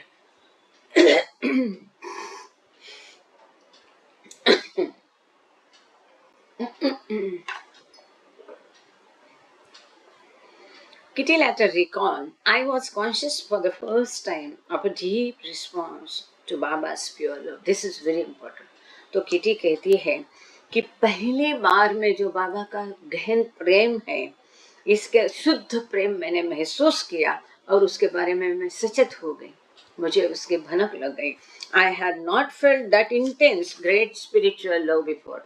इस प्रकार सा तीव्र गहरा शुद्ध आध्यात्मिक प्रेम मैंने पहले कभी अनुभव नहीं किया था। I felt at that moment complete love for Baba, and for the first time in my life experienced that ecstasy of divine love, that mystic experience. वो कहती है इस प्रकार का संपूर्ण प्रेम जो है ये मैंने जीवन में पहली बार बाबा के प्रति अनुभव किया। और ये जो दैवी प्रेम का एक पागलपन रहता है, एक्सटेसी रहती है, इसको जो ज्ञानी या गूढ़वादी लोग हैं, आध्यात्मिक पथ के साधक है जो अनुभव करते हैं, इस प्रकार का अनुभव मैंने बाबा के पहली भेंट में बाबा के प्रेम का किया। कितनी बड़ी बात है। It's very important actually. Kitty was 47 when the blue bus tour departed. तो यहाँ देखने की बात है, देखो 1938 8 दिसंबर को पहली ब्लू बस यात्रा शुरू हो गई। तब बाबा की उम्र 44 इयर्स थी करीब। तब किटी जो है इसकी पहली ब्लू बस यात्रा में इसकी उम्र 47 साल थी, 47 थी। After the tours ended, she continued to reside at Mehrabad, traveling with Baba during some of his latter-most tours and living in Bombay during the new life. तो ब्लू बस यात्रा खत्म होने के बाद भी ये मेहराबाद में रही महिला आश्रम में, और बाबा के साथ कई बार मस्त टूर पर भी गई। और उसके पश्चात जब बाबा न्यू लाइफ में गए, नवजीवन में बाबा गए, तो बाबा ने किटी देवी को बॉम्बे में जाके नौकरी करने का आदेश दिया और वो उसने उसका पालन किया।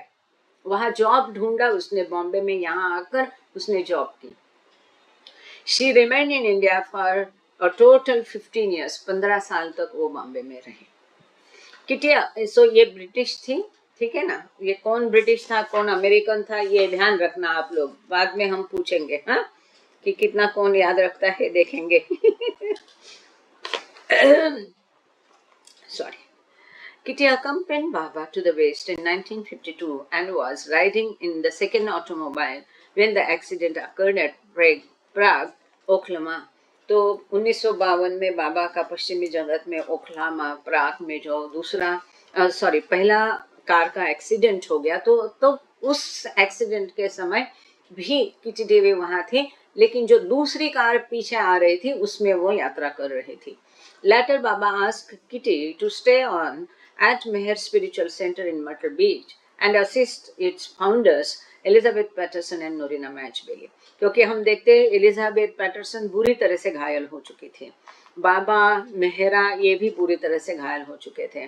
इनको सेवा देने वाली मनी थी, इनके कपड़े धोना वगैरह, और नोरिना मैचबेली भी उसकी मदद कर रही थी। तो नोरिना की मदद के लिए, एलिजा की मदद के लिए बाबा ने किटी देवी को कहा कि सेंटर पर तुम रह के उनकी मदद करना।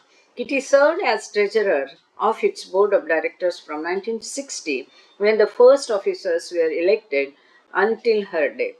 तो पहली बार जब बाबा की आज्ञा से वो वहां रहकर सेंटर का काम संभाल रही थी, मेहर स्पिरिचुअल सेंटर मर्टल बीच का।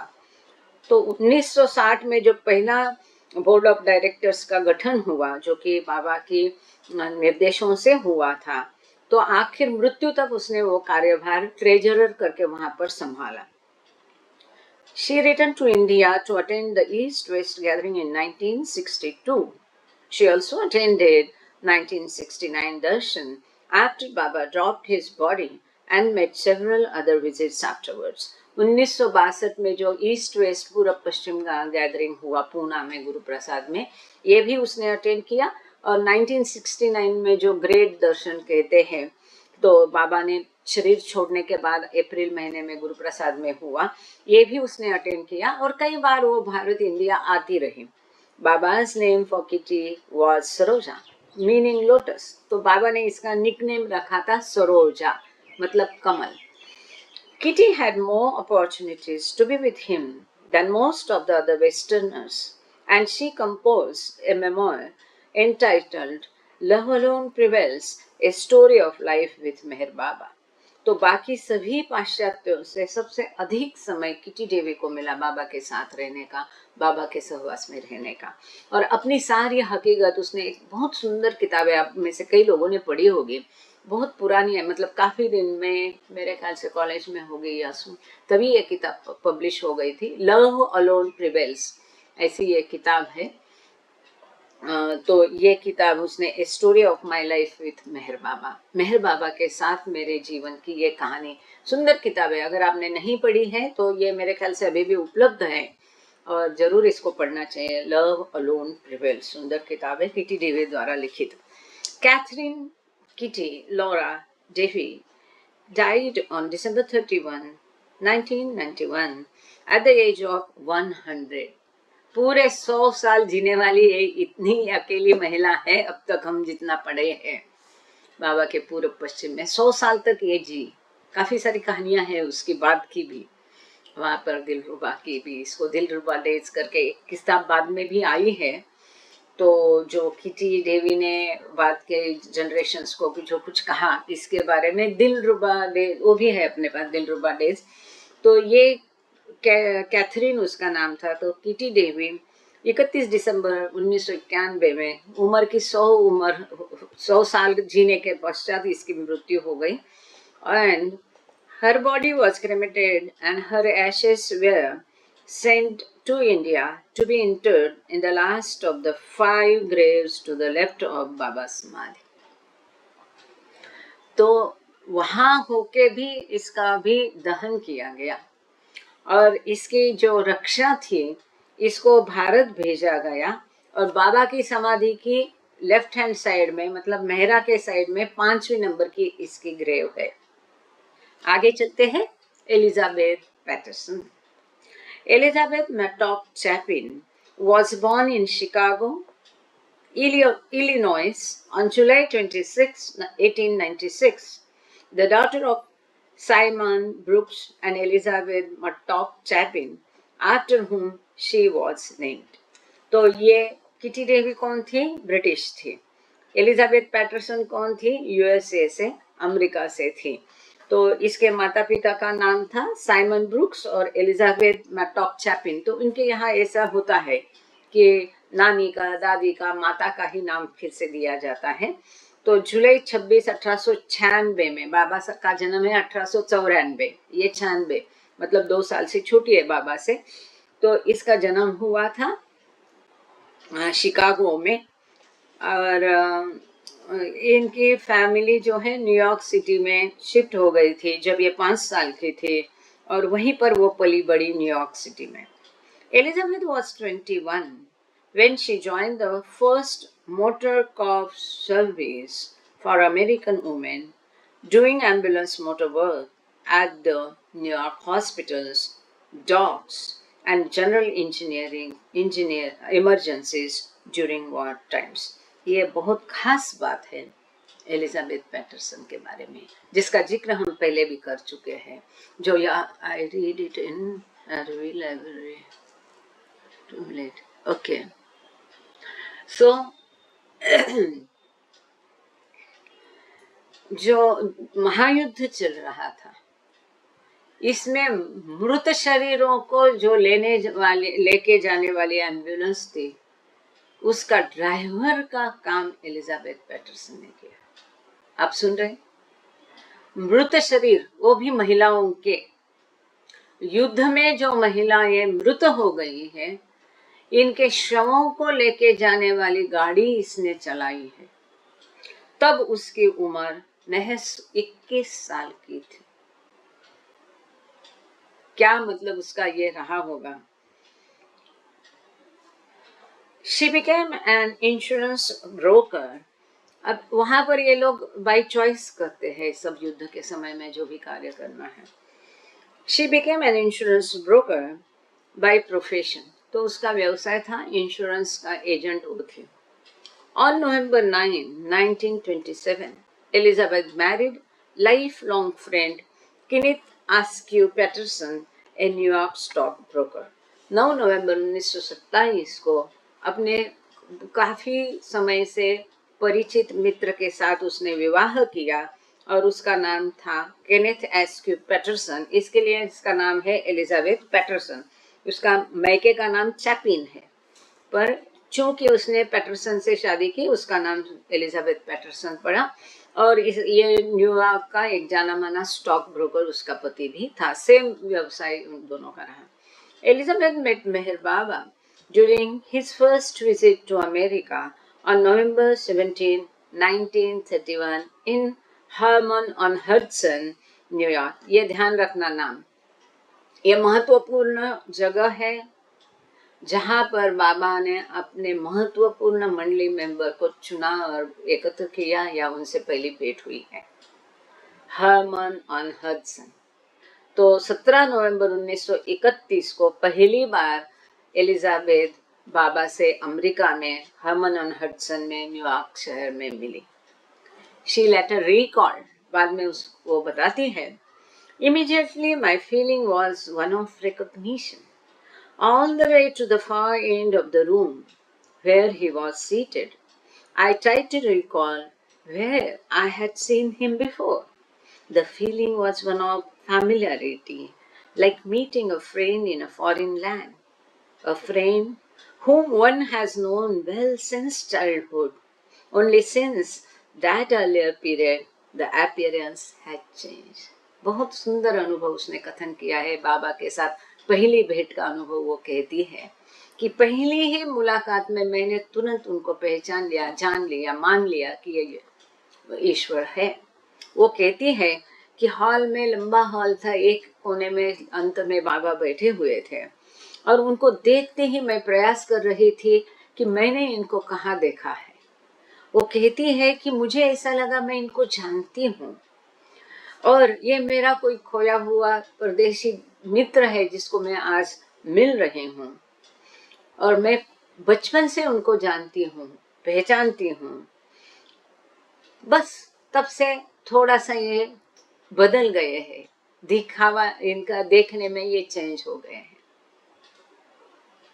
जैसे हमने देखा किटी डेविड, तुरंत पहली मुलाकात में बाबा का प्रेम उनको महसूस हुआ। ये बहुत भाग्यशाली लोग हैं कि जिनको झगड़ना नहीं पड़ता है बाबा को एक्सेप्ट करने के लिए। ये जो कन्विक्शन हम लोगों को मिला है अपने सहजता से, अपने आप आराम से वहीं से मिला है, कोई यात्रा नहीं, कोई अप एंड डाउन नहीं है, ये उनकी देन होती है।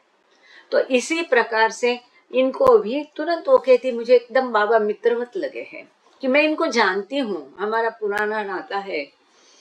Elizabeth was 42 in December 1938 when she departed Mehrabad behind the wheel of the blue bus. तो दिसंबर 1938 में जब पहली ब्लू बस यात्रा निकली तब एलिजाबेथ की उम्र 42 थी और वो गाड़ी चला रही थी। आप आगे देखेंगे कि सब कैसी ये महिलाओं की क्या उम्र में इन्होंने इतना कष्ट उठाया, इस प्रकार की यात्रा झेली, पूरब से पश्चिम, दक्षिण से उत्तर, वो भारत ब्रिटिश जमाने का कि आज भी हमारी वाट लग जाएगी वहां, तब तो कोई साधन ही नहीं थे। ऐसे में इन लोगों ने कैसे कैसे रहे, कैसी कैसी यात्रा की। Near the end of the third tour, Baba sent her home to the United States to spread his message and to locate a site for spiritual center that he wished to establish in the West. तीसरी blue बस के अंत में बाबा ने Elizabeth को विदेश America वापस भेज दिया इस आदेशों के साथ कि वहां पर मेरा आध्यात्मिक केंद्र की स्थापना तुम करोगे। In June 1944, Elizabeth donated a 500-acre parcel of land that her father had given her for the Meher Spiritual Center in Myrtle Beach, South Carolina. महंगा प्रदेश है ये, मैंने सुना है, देखा नहीं। 500 एकड़ जमीन क्या होती है, कैसे निर्मोही ये लोग थे। उसके पिता से प्राप्त पूरी की पूरी 500 एकड़ की जमीन उसने बाबा के कार्य के लिए दे दी, डोनेट कर दी। है कोई हमारे यहाँ ऐसा? हाँ, जो आदि के ईरानी और उनके परिवार ने जो कुछ दिया, आज उसी को हड़पने पे कुछ लोग तुले हैं, अपने आप को बाबा प्रेमी कहलाने वाले, बाबा के साथ हमारा बचपन गया बोलने वाले। देने की बात तो दूर ही रही। मंडला की कितनी जमीन गई, बैरा मंगला की कितनी जमीन गई। यहाँ लेने वाले बहुत हैं, देने वाले बहुत कम हैं। 500 एकड़ की जमीन उसने दी है आज अमेरिका जैसे देश में, विदाउट एनी, जो प्योरिटी है, जो शुद्धता है, जो निर्लोभीपन है, जो निर्मोहिता है, ये बहुत मनलुभावन है। ये होता है असली प्रेम। तभी तो वहां जाके बाबा कहे कि I feel like at home, ये मेरा घर है। देशपांडे भाव भी हमारे हैं यहाँ पर उपस्थित, या छोड़ दी मीटिंग मालूम नहीं। तो जिसको किसको पता है, आरवी में जो सेंटर है, विदर्भ में आरवी नाम की जगह है, वहां पर सेंटर है बाबा का, बहुत सुंदर सेंटर है, बहुत बड़ा हॉल है।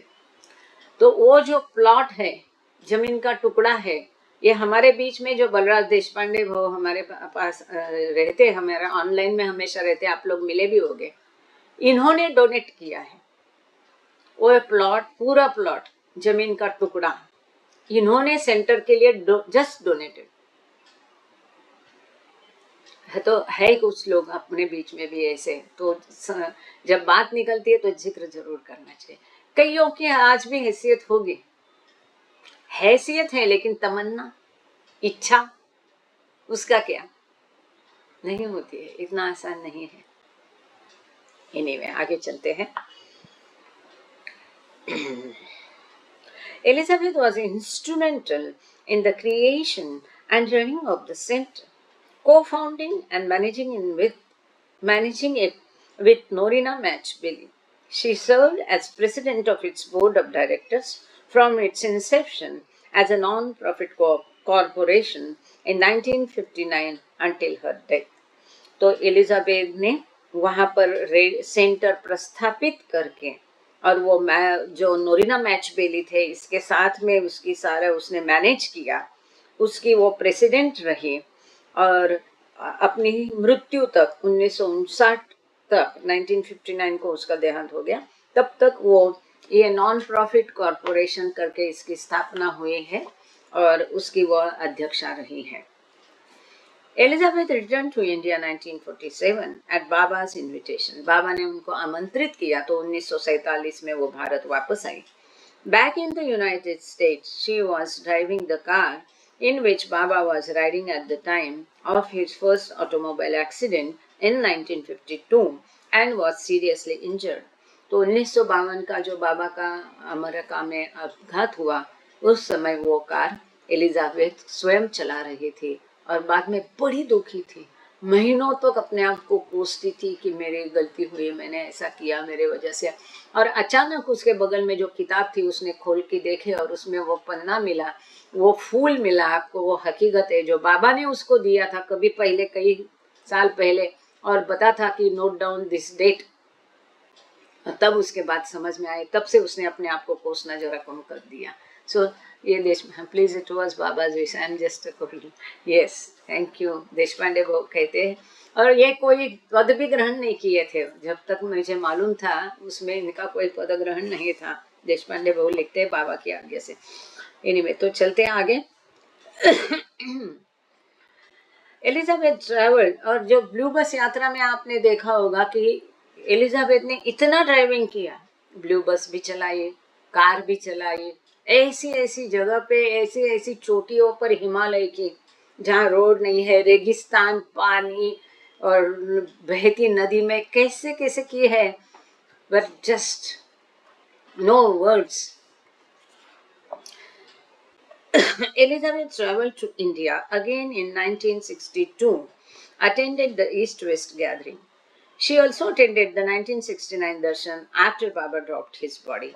तो 1962 के ईस्ट वेस्ट गैदरिंग के समय में भी एलिजाबेथ पैटरसन आई थी।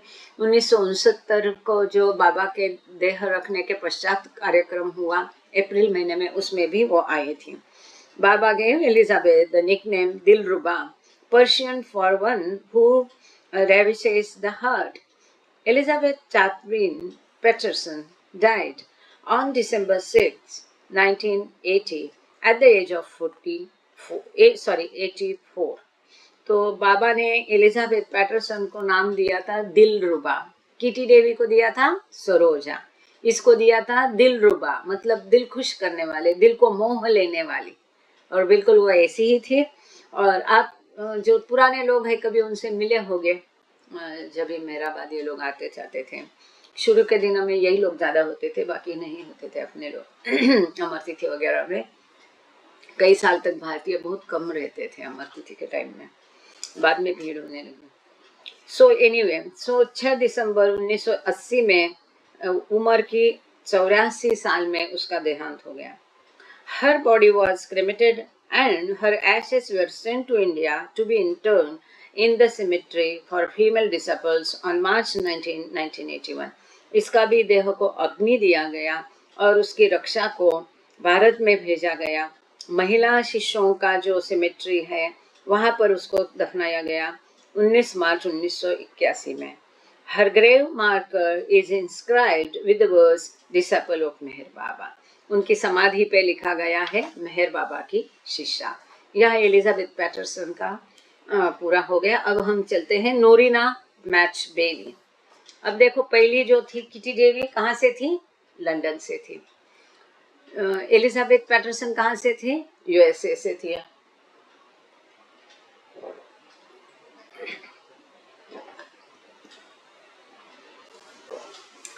नोरिना मैच बेली।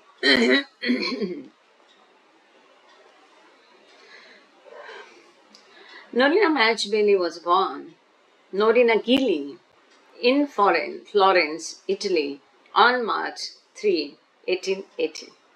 तो पहली थी लंदन, दूसरी थी अमेरिका, अब तीसरी कहाँ से है? इटली। ठीक है। नोरिना मैच बेली का नाम था गिली। अब उसको मैच बेली कहाँ से मिला आगे पढ़ेंगे। तो ये फ्लोरेंस शहर जो है इटली में, वहाँ से थी। ये बाबा की तस्वीर इटली की ही है, ओरिजिनल अलग है, वो भी कभी दिखाएंगे। तो 3 मार्च 1880 में उनका जन्म हो गया। तो 14 साल है ना, बाबा का 1894 है, इसका 1880 है। 14 साल उसने बाबा की प्रतीक्षा की। ये मैं इसलिए कह रही हूँ कि देखो कैसा गतिविधि कैसी रहती, कार्य प्रणाली कैसी रहती, थोड़ा समझने की कोशिश करो। अवतार के आने के पहले ही उसका मंडल कैसे तैयार किया जाता है, उसके सदस्य कहाँ कहाँ बिखरे थे, कहाँ कहाँ से बाबा ने उनको उठाया है, कौन से उम्र में उठाया है, बाबा से कौन कितना बड़ा, कौन हम उम्र था, कौन कितना छोटा था। ये कोई कंपैरिजन की बात नहीं है, लेकिन ये समझने की बात है कि before his arrival how the mandal was kept ready, some members of the mandal। तो इस प्रकार से नोरिना भी बाबा के पहले से 14 साल आके बाबा का इंतजार की उसने। इन 1904 नोरिना मैरिड का, और दूसरा बात है, अब आगे हम देखेंगे 50, 55, 45 ऐसी उम्र में इन लोगों ने ब्लू बस यात्रा की है। अब जाहिर है जब 18 से 80 की उसकी उम्र है, इसका जन्म है 1880 और 1938 में बस निकली, तो इसकी उम्र कितनी थी जब बस निकली? तो 1938 और 80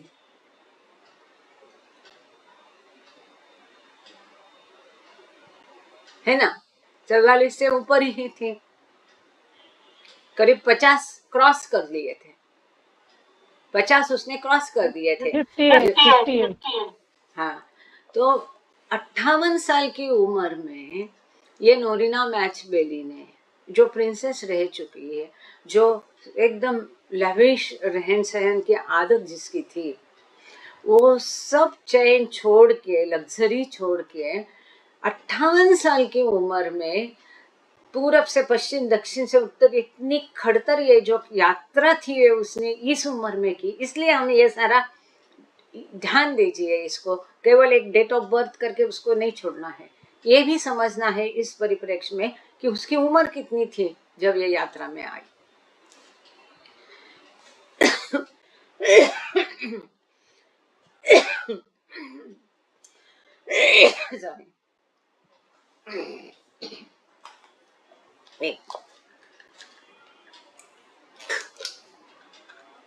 In 1904, Norina married Karl Ohlmoller, who penned the pantomime play The Miracle in which she played the lead role of the Madonna. इसका जो कैरेक्टर था Madonna बहुत फेमस हो चुका, आज भी ये कैरेक्टर फेमस है विश्व भर में। Madonna ये कैरेक्टर जो द कार्ल वॉलमोल उस समय में नाटककार था, इसका द मिरेकल चमत्कार नाम का नाटक में पहले उसने ये रोल बनाया था Madonna का। आज भी विश्व में ये Madonna का प्रसिद्ध है, अगर आप लोग जानते होंगे। और ये भूमिका तब निभाई थी नोरिना मैचबेली ने। नोरिना एंड कार्ल डिवोर्स एंड तो ये कार्ल वोल्मोलर्स जो है वो नाटककार से उसकी शादी हुई थी 1904 में। 1917 में उसके साथ डिवोर्स हो गया and she married Georgian prince diplomat and amateur chemist Georges V Matchabelli. तो जॉर्जियन मैचबेली जो डिप्लोमैट भी था, प्रिंस भी था, इसके साथ उसका विवाह 1917 में बाद में हुआ। From whom she acquired her title। तो ये जॉर्जियन मैचबेली के साथ विवाह होने के कारण उसका नाम नोरिना मैचबेली है, वरना उसका जन्म का नाम है नोरिना गिली। Norina and Georges moved to the United States in 1923, where they co-founded the Prince Matchbelly Perfume Company in 1926। तो नोरिना और उसका पति जॉर्जेस ये इटली से यूएसए गए, वहां स्थापित हो गए। वहां पर दोनों ने मिलके प्रिंस मैचबेली के नाम में एक इत्र की कंपनी 1926 में स्थापित की। ये कंपनी जो है, मैं नाम भूल गई अभी, मैं हस्बैंड से पूछ के बताती हूँ आप लोगों को। ये प्रिंसेस मैचबेली या मैचबेली परफ्यूम करके आप गूगल करोगे तो अभी भी आपको मिलेगा। उसका एक इत्र बहुत ही प्रसिद्ध, आज भी वो है इत्र, लाखों में उसकी कीमत है। तो ये इत्र की कंपनी आज भी मौजूद है और इसी कंपनी में से वो आए दिन सुंदर सुंदर अच्छे अच्छे इत्र ला करके बाबा को देती थी। और कई बार बाबा यूज करते थे, कई बार ऐसे ही रख देते थे। वो हकीकत आपको याद होगी, मोडोना सौंदर्याची मूर्ति या सॉरी क्या करे, गला फिर से दाद देने लगा, क्या करे। आज तो एसी भी नहीं लगाया। एनीवे, सो दे डिवोर्स्ड इन 1933। 1933 में उनकी डिवोर्स हो गई। A friend of Elizabeth's, Norina, met Meher Baba at Harman on Hudson on November 9, 1931। जिस दिन एलिजाबेथ पैटरसन बाबा से मिली, जो कि यूएसए की थी, ये एक दूसरे को जानती नहीं थी। उसी भेंट में, लेकिन 9 नवंबर को, एलिजाबेथ 17 नवंबर को मिली, 9 नवंबर को ये नोरिना मैचबेली मेहर बाबा से उसी जगह हरमन ऑन हडसन में मिली। ये एलिजाबेथ की सहेली थी और इसी ने एलिजाबेथ को बाबा के भेंट के लिए लेके गई, नोरिना मैचबेली। She was 58। हाँ, देख लो सुषमा जी बैंकर है ना, तुरंत कैलकुलेशन करके बता दी थी। She was 58 in December 1938 and participated in the first 3 Blue Bus tours, but she sailed with Elizabeth to the United States in June 1941। तो पहली ब्लू बस यात्रा के दौरान उसकी उम्र 58 साल की थी। उसने तीनों ब्लू बस यात्रा में ये सम्मिलित थी और उसके पश्चात तीसरी ब्लू बस यात्रा के अंत में बाबा की आज्ञा से एलिजाबेथ के साथ ये भी यूनाइटेड स्टेट्स चली गई और बाबा ने इसको कहा था कि वो एलिजाबेथ की मदद करे, जो सेंटर वहां स्थापित करना है उसके लिए। सेंटर की हकीकत आपको मालूम होगी, कई जगह उन्होंने बताती थी, बाबा से संपर्क करती थी। तब एक बाकी लंबी चौड़ी कहानी है, एक ही बात कहते हैं कि उसने पूछा कि किस प्रकार की जमीन बाबा को चाहिए थी, तो बाबा ने कहा जमीन ऐसी होनी है जिस वर्जिन लैंड, ये बाबा का शब्द था, ये जमीन वर्जिन होनी चाहिए, वर्जिन लैंड। इसका मतलब वहां से पेड़ पौधे काटे नहीं होंगे, वहां पर फसल उगाई नहीं होगी, जहां पर पानी नजदीक हो, ऐसे सारे कुछ होते। इसलिए जब सेंटर की स्थापना की तब भी कम से कम पेड़ उन्होंने काटे हैं, मुश्किल से वो झुग्गियां खड़ी झोपड़ी करने के लिए, बाकी वहीं से ही रखे थे। तो जहां फसल उगा के बंद हो गई है, वो जमीन नहीं चाहिए जहाँ फसल उगाई जाती है, यहाँ जो पेड़ कटे हुए हैं, ऐसी जो वर्जिन लैंड, ये शब्द बाबा का था, जहाँ पानी बगल में हो। ऐसे 3 कंडीशन बाबा की उसमें थी। एनीवे देयर, तो 1931 में 41 में ये अमेरिका वापस गई। There while living in New York, Norina gave a series of public talks that she described as thought transmission messages from Meher Baba, attended by thousands of people. ये मेहर बाबा की ऑनलाइन लाइब्रेरी में उपलब्ध है, और जो नोरिना के जितने भी किताब है 2-3, ये सारे बहुत सुंदर है, मस्ट रीड। बताने के लिए खुशी होती है जब इसका मेंशन हमने, जो फ्राइडे हमारा रीडिंग होता है मर्टल बीच में, उसमें मेंशन किया जब ये बात हमने, सुषमा जी वहां थी, उनको याद होगा, तब उन लोगों ने सोचा अरे हमको क्यों नहीं मालूम, और फिर उन्होंने ढूंढ निकाला। अब एक दिन और एक पूरा एपिसोड इसके लिए डेडिकेटेड है, और वहां पर वो लोग इसको पढ़ रहे हैं, नोरिना मैचबेली को पूरा उसका जो संदेश है, टॉक्स है, उसके जो ब्लू बस टूर के बारे में जो उसका इंटरप्रिटेशन है, हकीकतें है, ये सब अब लोग वहाँ रोज पढ़ रहे हैं, ऑनलाइन पढ़ रहे हैं। किसी को अटेंड करना है तो लिंक भेजी जाएगी, सुषमा जी दे सकती है लिंक आराम से। सो इन्होंने क्या किया, न्यूयॉर्क जाने के बाद, चूंकि ये पब्लिक इमेज थी ना, नोरिना मैचबेली प्रसिद्ध थे और एक्टर भी बहुत प्रसिद्ध रही है, उसका जो किरदार था मडोना का बहुत मशहूर था, और कई बार उसने फिर एक्टिंग किया है, उसी रोल को उसने वो किरदार निभाया है, तो ये बहुत प्रसिद्ध थी, तो लोग उसके व्याख्यान को गद्दी करते थे। तो ये बाबा के ऊपर व्याख्यान देना शुरू किया, और बाबा के ऊपर के भाषणों की उसने श्रृंखला थी, और कई भाषण उसने, बाबा के मैसेजेस उसने वहां पर दिए अपने, हजारों की संख्या में लोग आते थे उसके भाषण सुनने के लिए। Norina became depressed when her work with thought transmission ended. जब उसका जो ये बाबा से मैसेज आते हैं उसको मैं देती हूँ, ऐसा वो कहती थी, जब ये खत्म हो गया तो वो डिप्रेशन में चली गई। She also had been diagnosed with an enlarged heart, but ignoring her doctor's advice, she returned to India with Elizabeth in July 1947. इसका जो हृदय जो है बड़ा हो गया, enlargement of heart, वो आप लोगों को पता होगा, तो ये उसकी बीमारी थी, और डॉक्टर ने उसको बताया था कि आप यात्रा नहीं कर सकते। इसके बावजूद 1947 में जब बाबा ने बुलाया तो एलिजाबेथ पैटरसन के साथ यूएसए से वो भी भारत चली आई। Norina also worked closely with Elizabeth to establish the Meher Spiritual Center. तो ये सेंटर खड़ा करने में इनका भी बहुत योगदान है, काफी परिश्रम उसने किया उसकी खराब तबीयत के बावजूद, और एलिजाबेथ के साथ मिलके उसने ये सेंटर खड़ा करने में अपना योगदान दिया। She resided at Yukon Dunes, Elizabeth's home in Myrtle Beach. तो आप लोगों को ये याद होगा, एलिजाबेथ का पैटरसन का घर वहीं पर मर्टल बीच में था, 2 मंजिला घर था, उसका नाम था यूपन ड्यून्स। तो वहां पर ही ये लोग रहते थे, प्रॉपर्टी पर नहीं रहते थे सेंटर की। और जब बाबा का अपघात हुआ ओक्लाहोमा में, तब बाबा, मनी, मेहरा, इन सबको भी यूपन ड्यून्स में ही रखा गया था, आपको पता होगा ये हकीकत। और एलिजाबेथ पैटरसन भी यूपन ड्यून्स में ही थी। Norina suffered a heart attack on May 10, 1952 during Baba's first visit to the center, and her health continued to decline. 10 मई 1952 को जब बाबा ने साउथ कैरोलिना मर्टल बीच को भेज दी सेंटर को, तब नोरिना को पहला हार्ट अटैक आया, और उसके बाद उसकी तबीयत बिगड़ती ही गई। बाबा's name for Norina was Noor Jahan, Persian for light of the world, after Empress Noor Jahan, wife of Mughal Emperor Jahangir.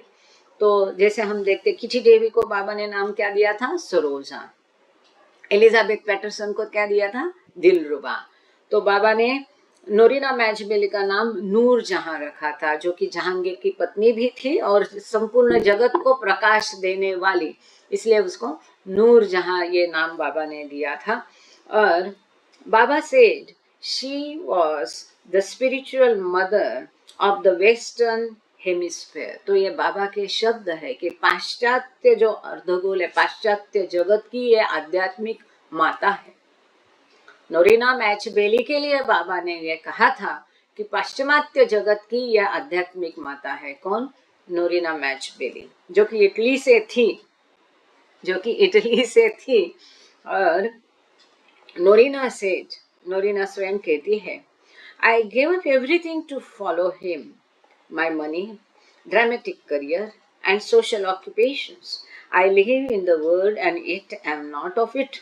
Since I am one with the beauty, love, and serene order of the universe. तो नोरिना मैचबेली स्वयं कहती है कि बाबा के लिए मैंने अपना सब कुछ न्योछावर कर दिया, अपना पैसा, अपना बहुत उच्च श्रेणी की टॉप 1 की वो एक्ट्रेस थी और बहुत जानी मानी थी, पॉपुलर थी, ये सब छोड़ के आना मुश्किल होता है।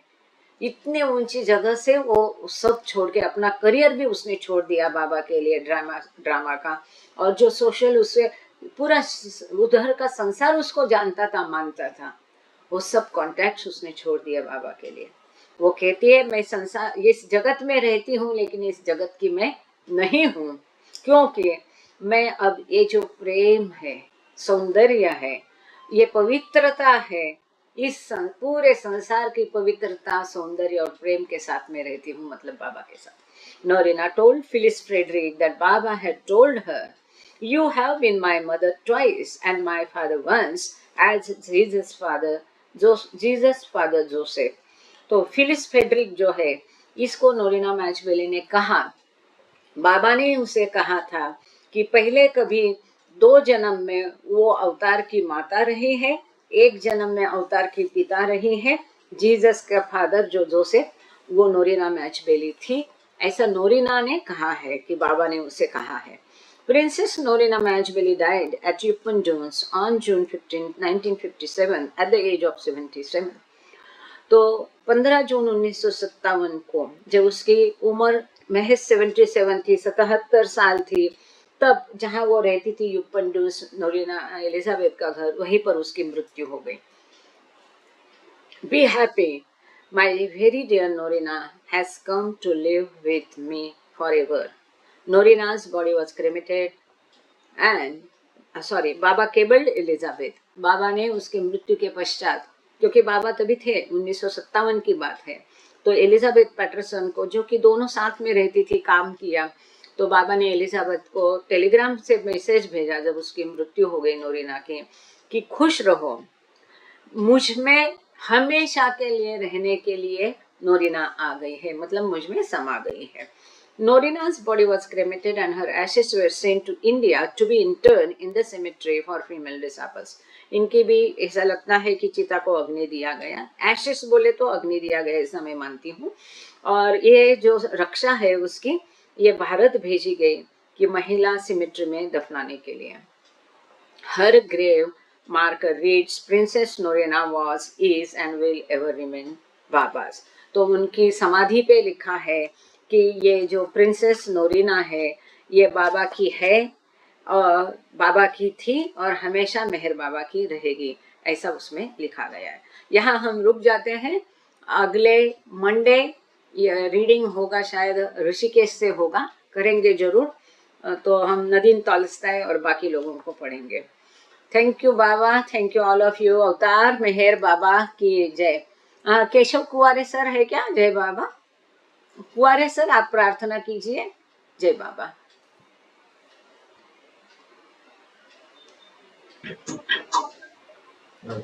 अवतार मेहर बाबा की